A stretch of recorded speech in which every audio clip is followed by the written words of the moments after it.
আসসালামু আলাইকুম সুপ্রিয় দর্শক, আমি শারমিয়ারা যুক্ত হয়েছি আপনাদের সাথে ঝিনাইদহ থেকে।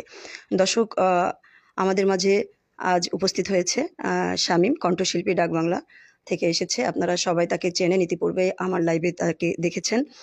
তাকে একটি ফোন কিনে দেওয়ার জন্য যে আবেদন আমি করেছিলাম আপনাদের কাছে, আহ, আপনাদের মাঝ থেকে তেমন কোনো সাড়া আমি পাইনি, দুঃখের সঙ্গে জানাতে হয়। তারপরেও আমাদের পত্রিকার সম্মানিত আহ, সম্পাদক মহোদয় খান সেলিম রহমান স্যার একটি ফোন কিনে দিয়েছে। আহ, এই ফোনটি আমি শামীমের হাতে তুলে দেব। আহ, আমাদের ধন্যবাদ জানাই আমাদের দৈনিক মাতৃজগৎ পত্রিকার শ্রদ্ধেয় স্যার খান সেলিম রহমানকে। Dhaka Dhaka central press club, Bangladesh central press ক্লাবের সম্মানিত সভাপতি, তাকে ধন্যবাদ জানাই যে সে আসলে সবসময় আমরা দেখি খান সেলিম রহমান এই মহৎ কাজের সাথে থাকেন, মানবতার সেবায় সবসময় কাজ করেন। বন্যার সময় কাজ করা দেখেছি এবং সবসময় সাংবাদিকদের পাশে থাকেন, নির্যাতিত সাংবাদিক যারা আছেন, অবহেলিত, এবং প্রতিবাদ করেন সাংবাদিকদের পাশে থেকে। সবসময় আমরা দেখতে পাই গণমাধ্যমে, সামাজিক যোগাযোগ মাধ্যমে দেখতে পাই। দর্শক, সেই খান সেলিম রহমানের কাছে আমরা এই একটি ফোনের আবেদন করেছিলাম। তিনি আমাদের সম্মান রেখেছেন এবং ফোনটি আমার কাছে পাঠিয়েছেন শামীমকে দেওয়ার জন্য। কে কোথা থেকে যুক্ত হচ্ছেন অবশ্যই আমাকে জানাবেন। কিছু কথা না বললেই নয় আসলে। কিছু ভাই, দু একজন ভাই আমাকে সহযোগিতা করেছিলেন, সেই অর্থটা কিন্তু আমি শামীম ভাইয়ের হাতে তুলে দিয়েছিলাম, আপনারা দেখেছেন ইতিপূর্বে। তো সেখান থেকে বিদেশ থেকে আসাদুল ভাই 1,000 টাকা দিয়েছিলেন, সেটা দিয়েছিলাম, এবং আরেকজন আসাদুল ভাই দিয়েছিলেন 1,000 টাকা। তার ঠিকানাটা আমি ভুল বলেছি গত পর্বে, সে কারণে তিনি আসলে কষ্ট পেয়েছেন। আমি আন্তরিকভাবে দুঃখিত আসাদুল ভাই। আমি খুবই অসুস্থ ছিলাম, শারীরিকভাবে এখনো অসুস্থ, যে কারণে আমার কথাগুলো হয়তো ভুল হয়েছে, কথার মাঝে আমি ক্ষমা প্রার্থনা করছি। আসাদুল ভাই, আপনি সহযোগিতা করেছিলেন এই শামীমকে 1,000 টাকা দিয়ে। আপনার বাসা হচ্ছে ঝিনাইদহ সদর উপজেলা, বাজার গোপালপুর, রুদ্রপুর, শাহজালাল ইসলামী ব্যাংকের কর্মী আপনি সম্ভবত। হ্যাঁ, এই তথ্যই আমরা পেয়েছি। তা ক্ষমা সুন্দর দৃষ্টিতে দেখবেন, গত পর্বে আমি আপনার সঠিক ঠিকানাটা তুলে ধরতে পারিনি, সেজন্য। আরেকটা কথা না বললেই নয়, যে এই শামীম গায়ক, তারকে কিন্তু আমি পেয়েছিলাম সামাজিক যোগাযোগ মাধ্যম থেকেই পেয়েছিলাম। তো সেখানে একটি পেজ ছিল, আব্দুল খালিক নামে একটি পেজ ছিল।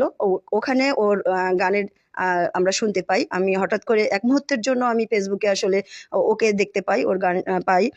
সেখান থেকে ওকে আমি কালেক্ট করি। তো খালিক ভাই, আপনাকে অসংখ্য ধন্যবাদ। শামীম ভাই হয়তো ভুলে গেছে, কিন্তু আমি তো ওইভাবে আসলে আপনাকে চিনি না, যে কারণে আপনার নামটা আমি প্রচার করতে পারিনি। আমি আন্তরিকভাবে দুঃখিত। আজ আমি প্রচার করলাম যে সত্যি আপনার জন্যই কিন্তু শামীম একটি ফোন পেলো, কারণ আপনি যদি আপনার পেজে ওকে উপস্থাপন না করতেন, আমি শারমিনারা ওকে পেতাম না। আর আমি না পেলে হয়তো আমাদের স্যার খান সেলিম রহমানের কাছেও আমি ওকে পাঠাতে পারতাম না, এবং ওর স্বপ্নটা পূরণ হতো না। তো আপনাদের সবাইকে ধন্যবাদ জানাচ্ছি। আসলে বর্তমান সমাজে বাংলাদেশের সততার সাথে বেঁচে থাকাটা খুবই কঠিন হয়ে দাঁড়িয়েছে। আমি সাংবাদিকতা করতে গিয়ে প্রতি পদে পদে আমি সেটা দেখতে পাচ্ছি। সৎ মানুষ এই পৃথিবীতে বেঁচে থাকা খুবই কঠিন হয়ে দাঁড়িয়েছে। তো তারপরেও আমরা কাজ করছি, মানবতার সেবায় কাজ করে যাচ্ছি। আমি আমার ক্ষুদ্র জায়গা থেকে, শারমিনারা, আপনারা সবাই চেনেন আমাকে। তারপরেও আমি মানুষ, আমার ভুল হতে পারে। আমার ভুল ত্রুটিগুলো ক্ষমা সুন্দর দৃষ্টিতে দেখবেন, আশা করি আপনারা।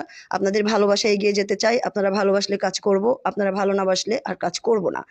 আপনারা অবশ্যই মতামত জানাবেন যে আপনারা শারমিনারার নিউজ দেখতে চান কিনা, আপনারা কতটা ভালোবাসেন আমাকে অবশ্যই জানাবেন। ঝিনাইদহ জেলা, বাড়ি গাজীপুর থেকে দেখছি। ধন্যবাদ, অসংখ্য ধন্যবাদ আপনাকে। বাচ্চু মিয়া, ধন্যবাদ আপনাকে। তো যেটা বলছিলাম আসলে, যে বর্তমান সমাজে অকৃতজ্ঞ মানুষের সংখ্যাই বেশি। মানুষের একটু উপকার করলেই ওই মানুষটা কিন্তু তৎক্ষণিক ভুলে যায়, আমরা দেখি সব সময়, এবং তার বিহেভটা চেঞ্জ হয়ে যায়, তার ব্যবহারটা চেঞ্জ হয়ে যায়। তো আমরা আশা করব শামীম সবসময় ভালো থাকবে, সবসময় ভদ্র মার্জিত থাকবে, যার কাছ থেকে যতটুকু উপকার পেয়েছে তাকে সম্মান করে চলবে আজীবন। অকৃতজ্ঞ হবে না আমাদের শামীম। তো আমরা শামীমের হাতে ফোনটি তুলে দিচ্ছি। আমাদের খান সেলিম রহমান ঢাকা থেকে পাঠিয়েছেন, আমাদের দৈনিক মাতৃজগৎ পত্রিকার সম্পাদক মহোদয়। স্যার, আপনাকে অসংখ্য ধন্যবাদ, কৃতজ্ঞতা জানাই। আমি শারমিনার, আপনার ছোট বোন। আসলে আপনার কাছে কৃতজ্ঞ বলে শেষ করা যাবে না, হাজারবার বললেও, যে আপনি আমার মতো একজন ক্ষুদ্র ঝিনাইদহ জেলা প্রতিনিধি, আর কথা মতো আপনি আমার অনুরোধে যে আপনি একটি ফোন তাকে দিলেন। এই সমাজে 5টি টাকা দিয়েও সহযোগিতা করতে কাউকে আমি দেখি না। আমি তো নিউজ করতে যাই, তো দেখি যে আমার পকেটে 10 টাকা থাকলে আমি একটা ফকিরকে 5 টাকা দিয়ে দিই, 5 টাকা হয়তো অনেক সময় ব্যাগ নিই, যেহেতু আমার পকেটে পানি খাওয়ার টাকা পর্যন্ত অনেক সময় থাকে না। তো আমার পাশে দেখি অনেক নেতাকর্মী থাকে, কোটি কোটি টাকার মালিক। আমার সামনে দেখি যে তারা কিন্তু ফকিরকে ফিরিয়ে দেয়, ফকিরের হাতেও তারা 10টা টাকা দেয় না। তো সেই যুগে আমরা বসবাস করছি। সেই যুগে খান সেলিম রহমান, দৈনিক মাতৃজগৎ পত্রিকার সম্মানিত সভাপতি, বাংলাদেশ সেন্টার প্রেস ক্লাবের সম্মানিত সভাপতি, তিনি এই ফোনটি শামীম ভাইকে দেওয়ার জন্য পাঠিয়েছে। আমি শামীম ভাইয়ের হাতে ফোনটি দিয়ে দিচ্ছি। শামীম ভাই, আপনার স্বপ্নের ফোন, জি, বলেন কিছু। আমার পক্ষ থেকে আমার স্যার খান সেলিম রহমান স্যারকে কৃতজ্ঞতা জানাই। স্যারের নেক হায়াত কামনা করি, স্যার যেন ভালো থাকে। এবং সেই সাথে বলতে হয়, যার মাধ্যম দিয়ে আজকে আমাকে চিনছেন আপনারা, আমার বড় আপু সাংবাদিক শারমিনারা, তার প্রতি কৃতজ্ঞতা জানাই। এবং যার পেজ থেকে আপু আমাকে চিনেছিল বা আমাকে ডেকেছিল, আমার শ্রদ্ধেয় কাকা আব্দুল খালেক, তাকেও কৃতজ্ঞতা জানাই।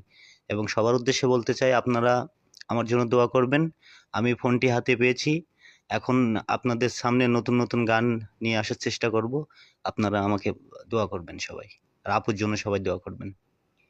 আচ্ছা, দর্শক, আমরা যুক্ত আছি সরাসরি শামীমের সাথে। কণ্ঠশিল্পী শামীমের কাছ থেকে আমরা গান শুনবো। কে কোথা থেকে যুক্ত হচ্ছেন জানাবেন অবশ্যই, এবং আপনাদের পছন্দের গানগুলো যদি শুনতে চান আমাদেরকে মেনশন দিন, আমাদেরকে লিখে পাঠান কমেন্টের মাধ্যমে কি গান আপনারা শুনতে চান, সেই গান আপনাদেরকে শোনাবো।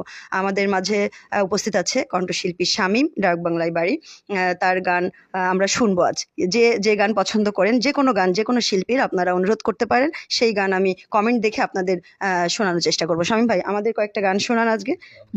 এবং নতুন ফোন পেয়ে অনুভূতি ব্যক্ত করেছেন, আপনার কাছে অনুরোধ করতে চাই এই ফোন দিয়ে ভালো ভালো কাজ করবেন। আপনার জন্য যেন মানুষ ভালো কিছু পায় আপনার কাছ থেকে, কোনো খারাপ কাজ যেন না হয়। হ্যাঁ, এবং আপনি সামনে এগিয়ে যান, আপনার জন্য শুভকামনা রইলো আমার পক্ষ থেকে। কি গান শোনাবেন আমাদের? আমি এখন মান্নাদের গান বা আমি একটা অতীতের যে কোনো গান। একটা দেশের গান করি। হ্যাঁ। যেহেতু অনুষ্ঠান শুরু করি আমরা দেশের গান দিয়ে, তা আমি প্রয়াত আব্দুল জব্বার স্যারের সালাম সালাম গানটি গাওয়ার চেষ্টা করছি। সালাম সালাম হাজার সালাম সকল শহীদ স্মরণে, আমার হৃদয় রেখে যেতে চাই তাদের স্মৃতির চরণে। সালাম সালাম হাজার সালাম। মায়ের ভাষায় কথা বলাতে, স্বাধীন আশায় পথ চলাতে, হাসি মুখে যারা দিয়ে গেল প্রাণ, সেই স্মৃতি নিয়ে গেয়ে যায় গান। তাদের বিজয় মরণে আমার হৃদয় রেখে যেতে চাই তাদের স্মৃতির চরণে। সালাম সালাম হাজার সালাম। ভাইয়ের বুকের রক্তে আজিকে রক্ত মশাল জলে ধিকে ধিকে, সংগ্রামী আজ মহাজনতাই, কণ্ঠে তাদের নববারতা। শহীদ ভাইয়ের স্মরণে আমার হৃদয় রেখে যেতে চাই তাদের স্মৃতির চরণে। সালাম সালাম হাজার সালাম।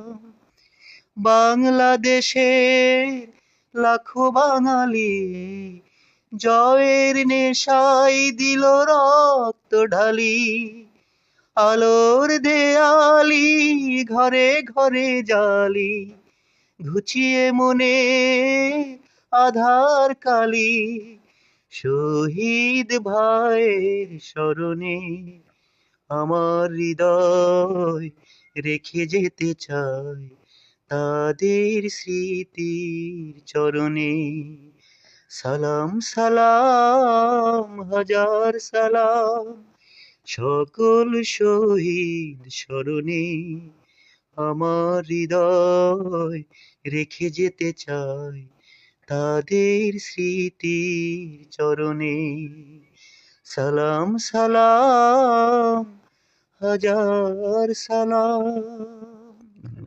শামীম ভাই। দর্শক, শামীমের কণ্ঠে আমরা দেশের একটি গান শুনছিলাম। আমরা আরেকটি গান শুনিয়ে বিদায় নিতে চাচ্ছি। আসলে আমি শারীরিকভাবে খুব অসুস্থ। আমি সুস্থ হয়ে আবারও আপনাদের মাঝে আসবো শামীমকে নিয়ে এবং সুন্দর সুন্দর গান আপনাদেরকে শোনানোর চেষ্টা করব। শামীম ভাই, আমরা একটি গান, সুন্দর একটি গান শোনাই, আমরা প্রোগ্রাম শেষ করব। শোনান। আমি এখন যে গানটি করছি উপমহাদেশের প্রখ্যাত কণ্ঠশিল্পী হেমন্ত মুখোপাধ্যায় স্যারের একটি গান, মুছে যাওয়া দিনগুলি। মুছে যাওয়া দিনগুলি আমায় যে পিছু ডাকে, স্মৃতি যেন আমার হৃদয়ে বেদনার রঙে রঙে ছবি আঁকে। মনে পড়ে যায়, মনে পড়ে যায়, মনে পড়ে যায় সেই প্রথম দেখার স্মৃতি। মনে পড়ে যায় সেই হৃদয় দেবার তিথি। দুজনার দুটি পথ মিশে গেল এক হয়ে নতুন পথের বাঁকে। মুছে যাওয়া দিনগুলি আমায় যে পিছু ডাকে, স্মৃতি যেন আমার হৃদয়ে বেদনার রঙে রঙে ছবি আঁকে। সে এক নতুন দেশে দিনগুলি ছিল যে মুখর কত গানে, সেই সুর কাঁদে বাজে আমার প্রাণে, বাজে আমার প্রাণে। ভেঙে গেছে হাই, ভেঙে গেছে হাই, ভেঙে গেছে আজ সেই মধুর মিলন মেলা। ভেঙে গেছে আজ সেই হাসি আর রঙেরও খেলা। কোথায় কখন কবে কোন তারা ঝরে গেল আকাশ কি মনে রাখে। মুছে যাওয়া দিনগুলি আমায় যে পিছু ডাকে, স্মৃতি যেন আমার হৃদয়ে বেদনার রঙে রঙে ছবি আঁকে। ধন্যবাদ। অসংখ্য ধন্যবাদ। দর্শক, আপনারা যারা যুক্ত আছেন সবাইকে ধন্যবাদ জানাচ্ছি। আমি অনুষ্ঠানটি আজ ছোট করতে চাই। আসলে আমি শারীরিকভাবে খুব অসুস্থ। আমার জন্য দোয়া করবেন। আমি যেন সুস্থ হয়ে আপনাদের মাঝে ফিরে আসতে পারি এবং সত্য তথ্য আপনাদের মাঝে তুলে ধরার আ চেষ্টা করি, সবসময়ই ধরতে পারি। সেই দোয়া আমার করবেন। আপনাদের কাছে পরিশেষে একটি কথা বলতে চাই যে আমি অসুস্থতার কারণে আমি লাইভে আসতে পারিনি। আমাকে নিয়ে একটি কুচক্রী মহল ফেক আইডি খুলছে। ফেক আইডি খুলে আমার কে নিয়ে আজেবাজে নিউজ করছে, তথ্য দিচ্ছে। আপনারা সেগুলো বিশ্বাস করবেন না। আপনারা সকলে জানেন আমি কেমন। আমি সততার সাথে কাজ করি। ভুল বুঝে হয়তোবা কেউ আমাকে নিয়ে এটা করতে পারে। আকাশ মিয়া নামে একটি ফেক আইডি থেকে আমাকে নিয়ে কিছু খারাপ মন্তব্য করা হচ্ছে। আমি আকাশকেও বলবো এবং সেই সাথে তার বন্ধু যারা সহযোগী আছে সকলকে বলবো, দর্শককে বলবো, সবাইকে বলবো যে আপনারা মেহেরবানি করে এ ধরনের কাজ থেকে বিরত থাকবেন। আমি একজন মহিলা সাংবাদিক, নারী সাংবাদিক। আমি কখনোই, আমার কোনো আসলে দলবল নাই যে আমি আপনাদের ক্ষতি করব বা আমি এগুলো পারিও না করতে। এগুলোর বৈশিষ্ট্যের মানুষও আমি না। যে আপনারা হয়তো ভাবেন যে আমি হয়তো আপনাদের ক্ষতি করার চেষ্টা করছি। এটা আপনাদের সম্পূর্ণ ভুল ধারণা। তো আমি আজ সরাসরি আপনাদেরকে বললাম যে আমি এই কাজের সাথে জড়িত নই। আমি এগুলো করি না, জীবনেও করব না। আমাকে কেউ হাজার ক্ষতি করলেও আমি পারতপক্ষে তার না ক্ষতি করার চেষ্টা করি এবং সবসময় আমি দূরে থাকার চেষ্টা করি। তো আমাকে ভুল বুঝে কারো কথা শুনে আপনারা কেউ মেহেরবানি করে, আকাশ মিয়া যে আইডি গুলো আছে, আপনাকে আমি অনুরোধ করছি, হাত জোড় করে মিনতি করছি যে আপনি আমাকে ভুল বুঝবেন না। আমি বারবার বলেছি, আবারও বলছি যে এই কাজের সাথে আমি যুক্ত নই। আপনারা যারা করছে তাদেরকে ধরুন। অরিজিনাল যারা অপরাধী তারা হয়তো আমাকে সামনে রেখে তারা লুকিয়ে আছে, তাদেরকে আপনারা ধরতে পারছেন না। আমাকে হাইলাইট ভেবে আপনারা তাকে খুঁজছেন না, যে কারণে কিন্তু আপনারা অরিজিনাল অপরাধীকে ধরতে পারছেন না। তো আপনারা যারা করছে এগুলো, তারা নিশ্চয়ই ভালো কাজ করছে না। তাদেরও আমি অনুরোধ করব, কারো পেছনে লেগে কেউ কখনো বড় হতে পারে না, কারো ক্ষতি করে কেউ কখনো বড় হতে পারে না। কারণ আমরা গোপনে যত খারাপ কাজই করি না কেন, আমাদের সৃষ্টিকর্তা কিন্তু সব দেখেন। একটা একটা সামান্য সিসি ক্যামেরায় দেখেন আমরা অনেক অপরাধী ধরতে পারি, তাহলে সৃষ্টিকর্তার কাছে কিন্তু অনেক বড় সিসি ক্যামেরা আছে, সে কিন্তু পুরো পৃথিবীতে কি হচ্ছে সে কিন্তু দেখে, যত গোপনে আপনি যা করেন। তো আপনিও মানুষ, আমিও মানুষ, আপনারও মৃত্যু হবে, আমারও মৃত্যু হবে, সবারই বিচার হবে। সেজন্য অনুরোধ করব, কেউ কারোর ক্ষতি করেন না। আল্লাহ যার যতটুকু যোগ্যতা দিয়েছে সেখান থেকে তাকে কাজ করতে দেন, সে কাজ করুক, সততার সাথে করুক, আর যাই করুক সে তার ব্যাপার, সৃষ্টিকর্তা তার বিচার করবে। আপনারা নিজে আইন হাতে তুলে নিয়েন না, আল্লাহর বিচার আপনারা হাতে তুলে নিয়েন না। তো এই বলে আমি আজকের অনুষ্ঠান শেষ করছি। কেউ ভুল বুঝবেন না।